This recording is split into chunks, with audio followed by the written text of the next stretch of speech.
Let the little children come to me. Can I find rest too? Yes, always. Look at them, for my yoke is easy, and my burden is light. No one knows the Father except the Son, and those whom the Son chooses to reveal him. மத்தேயு 11:27. மகனும் அவர் யாருக்கு வெளிப்படுத்த வேண்டுமென்று விரும்புகிறாரோ அவருமன்றி வேறு எவரும் தந்தையை அறியார். இயேசுவில் அன்பார்ந்த சகோதர சகோதரிகளே, அன்பார்ந்த பிள்ளைகளே, அன்பார்ந்த தொலைக்காட்சி நேய விசுவாசிகளே, knowing the Father is not opening a book or reading, but opening the heart and loving. இறை தந்தையை அறிந்திருப்பது என்பது ஒரு புத்தகத்தை திறப்பது போலவோ படிப்பது போலவோ அல்ல, மாறாக இதயத்தை திறப்பது. இதயத்தை திறந்து ஆண்டவரை நம் உள்ளத்தில் தக்க வைத்துக் கொள்வது தந்தைக்கு நாம் காட்டுகின்ற அன்பு. ஆகவேதான் மத்தேயு 11:25 I thank you, Father, Lord of heaven and earth, because you have hidden these things from the wise and the intelligent and have revealed them to infants. தந்தையே, வெண்ணிற்கும் மண்ணிற்கும் ஆண்டவரே, ஞானிகளுக்கும் விவேகிகளுக்கும் இவற்றை மறைத்து சிறுவருக்கு வெளிப்படுத்தியதால் உம்மை புகழ்கிறேன். யாரெல்லாம் குழந்தை உள்ளத்தை போன்று கபடற்ற உள்ளத்தை கொண்டிருப்பவர்கள், மனத்தின் கண் மாசிலன் ஆக இருப்பவர்களுக்கு இறைவனுடைய அருள் ஆசீர் எப்பொழுதும் உண்டு. கிளமெண்ட் ஆஃப் அலெக்சாண்ட்ரியா என்ற புனிதருடைய வார்த்தைகள், it is when our soul, attentive and humble, turns on itself while pondering over its condition, it is then it finds God. என் உள்ளம் உம்மில் தாழ்ச்சியோடும் ஒருநிலைப்படுத்தி நிலை நிறுத்தும் போது மட்டும் உம்மில் ஆறுதல் அடைய முடியும். என் உள்ளம் உம்மில் தாழ்ச்சியோடும் ஒருநிலைப்படுத்தி நிலை நிறுத்தும் போது மட்டும்தான் உம்மில் ஆறுதல் அடைய முடியும்.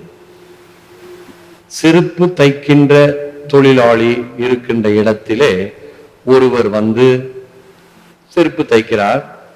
அருகில் இருப்பவர் பார்க்கிறார், என்னப்பா நீ அடிக்கடி காணா போயிடுற, எப்பயோ ஒரு தடவை வர செருப்பு தைக்கிற, பிறகு ரொம்ப நாள் கழிச்சு வர.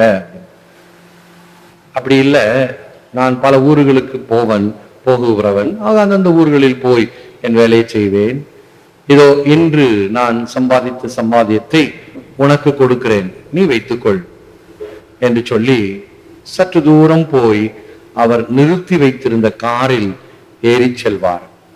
இப்பொழுது அவர் பெரிய ஒரு ஷூ கம்பெனியினுடைய மேலாளர், ஒரு ஷூ கம்பெனியை நடத்துபவர். மாதத்துக்கு ஒரு முறை நான் எங்கு என்னுடைய தொழிலை தொடங்கினேனோ அங்கு போய் இது போன்று அமர்ந்து செய்வது எனக்கு மன திருப்தியை தருகிறது. ஆகவே மாதம் ஒரு முறை என்னுடைய பணக்கார தன்மையிலிருந்து விலகி சென்று எந்த இடத்திலிருந்து நான் புறப்பட்டேனோ அந்த இடத்திலே சென்று இந்த பணியை செய்கிறேன் என்று கூறினார். தாழ்ச்சியோடு ஒருநிலைப்படுத்தி நிலைநிறுத்தும் போது மட்டும்தான் உம்மில் ஆறுதல் அடைய முடியும். ஆணவம், அகந்தை, செருக்கு, ஈகோ இருப்பவர்கள் மத்தியில் அல்ல, மாறாக யார் ஒருவர் தங்களையே தாழ்த்தி கொள்கிறார்களோ அல்லது பழையதை மறக்காமல் இருக்கிறார்களோ அவர்கள் பேறு பெற்றவர்கள், ஆண்டவருடைய அருளை அடைபவர்கள். உயிர்த்து உணர்வென்னும் ஒளிக்குள் விளக்கு ஏற்றி வைத்து அவனை நாடி வலைப்படுத்தேன். மெத்தனவே நின்றான், இருந்தான், கிடந்தான், என் நெஞ்சத்து பொன்றாமை தேவன் புகுந்து. நம்மில் அநேகர் காலையில வீட்டுல சாமி கும்பிடுவோம். எப்படி கும்பிடுறோம்? வீட்டையெல்லாம் சுத்தமா பெருக்கி, சாமி மாடத்தெல்லாம் சுத்தமா தொடச்சி, மெழுகுதிரி ஏற்றி, சாம்பிராணி வெள்ளைகளை ஏற்றி வைத்து ஒரு சில வினாடிகள் கண்களை மூடி செபிக்கிறோம். ஏன் விளக்கு ஏற்றுகிறோம், மெழுகுதிரி ஏற்றுகிறோம்? இருக்கக்கூடிய இருள் விலகி அருள் ஒளி என்னுடைய இல்லத்துக்கும் தேவை, உள்ளத்துக்கும் தேவை.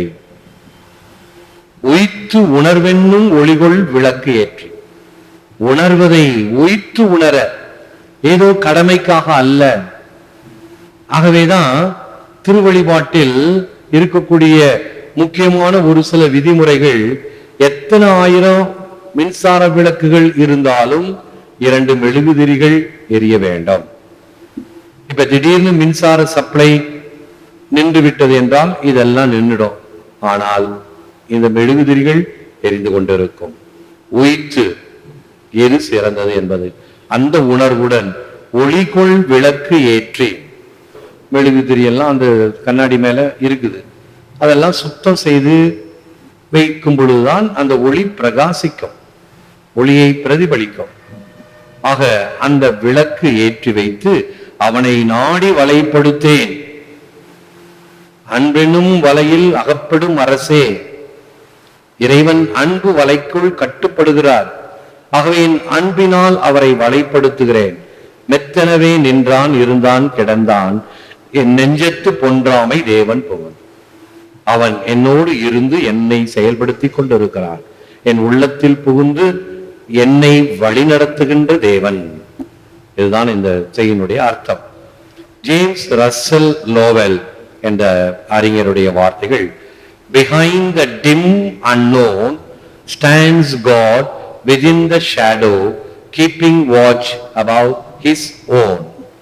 யாரென தெளிவில்லா நிலையிலும் கடவுள் நிழலாக இருந்து என்னை காக்கின்றார். பழைய ஏற்பாட்டிலே மேகத்தூண் வழியாக இஸ்ராயல் மக்களை வழிநடத்தியவர் கடவுள். மேகத்தூண் பகலிலே அவர்களுக்கு நிழலும் இரவிலே அவர்களுக்கு வெளிச்சத்தையும் கொடுத்தது என்று அந்த பயண நூலில் படிக்கின்றோம், எக்ஸோடஸ். இறைவன் இப்படி நம்மை வழிநடத்துகிறார், நம்மோடு இருந்து செயல்படுத்தி கொண்டுகிறார், நிழலாக இருந்து. தெளிவில்லை, யார் என்னை வழிநடத்துகிறார் தெரியாது, ஆனால் ஆண்டவர் என்னோடு இருக்கிறார். ஆகவேதான் உங்களுடைய சுமைகளை எல்லாம் என்னிடம் கொண்டு வந்து அவைகளை இறக்கி வையுங்கள், நான் உங்களுக்கு சுவை தருவேன். சுவை என் மீது, சுவை உன் மீது. ஆண்டவர் இயேசு கிறிஸ்து இந்த சுமைகளை தனக்குள் தாங்கிக் கொள்ளுகிறார், ஏற்றுக்கொள்ளுகிறார். எல்கேஜி யூகேஜி படிக்கிற பிள்ளைகளை பெற்றோர்கள் பள்ளிக்கு அழைத்து செல்லும் பொழுது பாருங்கள், யார் இந்த புத்தக மூட்டையை சுமந்து செல்வது? பிள்ளைகள் அல்ல, பெற்றோர்கள். சுமந்து கொண்டு செல்பவர்கள் பெற்றோர். பிள்ளைகள் ஜாலியா போகும், கை வீசி கொண்டு போகும், போறவங்க எல்லாம் டாட்டா காட்டிக்கிட்டு போகும், சின்ன பிள்ளைகள். ஆனால் தாங்குபவர்கள் எல்லா சுமையும் அவர்களுக்கு பணம் கட்டுவதிலிருந்து, அவர்களை பராமரிப்பதிலிருந்து, அவர்களுக்கு ஆடை அணிவிப்பதிலிருந்து, அவர்களை பத்திரமாக ஏற்றி அனுப்புவதிலிருந்து அக்கறையோடு செய்கிறார்களே, அந்த சுமை பெற்றோர் மீது. பிள்ளைகளுக்கு அந்த சுமை இல்லை. அப்படி இறைவன் நம்முடைய சுமைகளை ஏற்றிச் செல்கிறார் என்ற ஒரு கருத்தும். ஒரு கிராமவாசி ஒரு மூட்டைய தலையில எடுத்துக்கிட்டு போறான், ட்ரெயின்ல ஏறுறான், ஒரே கூட்டம். ஆகவே ஒதுங்கி நின்று யாரும் இல்லாத இடத்தில் போய் நிற்கலாம் என்று நிற்கும் பொழுது அந்த மூட்டையை எங்கே இறக்கி வைப்பது என்று அவனுக்கு தெரியவில்லை. அதை லக்கேஜ் கேரியர்ல வைக்கணும் அல்லது பெஞ்சு கடியில வைக்கணும், அது கூட தெரியல அவனுக்கு. அவனுக்கு வீட்டில் இருக்கக்கூடிய நிலவரம், இந்த உரியெல்லாம் கட்டி தொங்க விடுவாங்களே, அந்த மாதிரி அவன் பார்த்தான். அங்க ஒரு செயின் ஒண்ணு இருந்தது, அந்த செயின்ல கட்டி தொங்க விட்டுட்டான். அது ரயிலை நிறுத்துகின்ற அபாய சங்கிலின்னு அவனுக்கு தெரியல. மூட்டையை கட்டி தொங்க விட்டோன்னு செயின் கீழே இறங்கினோன்னு ரயில் நின்று போச்சு. அதிகாரிகள்லாம் வந்தாங்க, யாரா ரயில் நிறுத்துனது என்னன்னு பார்த்தா நம்பால் பேந்த விழிக்கிறான். என்னடா சுத்தி அதிகாரிகள் வராங்க, என்னையா இப்படி செஞ்ச, என்னங்க அந்த செயின்ல ஏயா மூட்டையை கட்டி தொங்க விட்ட? ஐயா எனக்கு தெரியாது, இந்த மூட்டையை எங்க கட்டினா ஏதாவது பாதகம் விளையுன்னு எனக்கு தெரியாது. தெரியாது என்பதனால் தவறு சரியாகாது. இந்த தவற்றுக்கு நீ தண்டனை அபராதம் கட்டித்தான் ஆக வேண்டும். அதை எடுத்து வேறு இடத்தில் வை. அவனுக்கு அறிவுறுத்தியதோடு அபராதமும் வாங்கி சென்றார்கள். சுமையை எங்கே இறக்குவது, எங்கே வைப்பது என்று தெரியாமல் இந்த உலகம் புகை, மது, மாது இன்னும் பல வகையான கேளிக்கை கொண்டாட்டங்களிலே தங்களுடைய பல வகையான மனவேதனைகளை மறக்க வேண்டும் அல்லது அதிலிருந்து விடுபட வேண்டும் என்று நினைக்கிறார்களே, அது முடிவாகுமா? இல்லை. புனித அகுஸ்தினாரின் வார்த்தைகள், இறைவா உம்மை அடைந்தால் அன்றி எம் ஆன்மா அமைதி காண்பதில்லை. Until my soul rests in you, I cannot find rest என்பதுதான் அவருடைய வார்த்தைகள். இந்த பின்னணியில் செபிப்போம். Lord Jesus, give me the childlike simplicity and purity of faith to gaze upon your face with joy and confidence in your all merciful love. Remove every doubt, fear and proud thought which would hinder me from receiving your word with trust and humble submission.